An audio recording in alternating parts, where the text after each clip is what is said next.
اس قابل قدر کتاب کے مصنف محترم جناب افتخار عفی صاحب کا اپنا ہی ایک شعر، نثر بھی اپنا، نظم بھی اپنی۔ شعر میں کہہ رہے ہیں کہ غوث، کتب، ابدال، قلندر۔ چونکہ میں خانقاہیت کا طالب علم ہوں، میں خود دیکھ رہا ہوں کہ ان الفاظ کے اندر جو ایک ترتیب ہے، ہماری روحانی علوم کے حوالے سے بھی یہی ترتیب ہے کہ غوث، کتب، ابدال، قلندر کہہ گئے نانک رام، بیج ببول کے بونے والا کھائے گا کہاں سے آم۔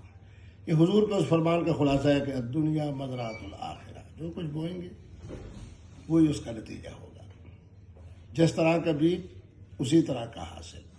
تو اللہ نے جو ہمیں زندگی دی ہے، اس کے اندر ہم جس انداز سے قدم بڑھائیں گے، خوبصورت بولیں گے، خوبصورت ہمارا کردار ہوگا، تو یقیناً انجام بھی خوبصورت ہوگا۔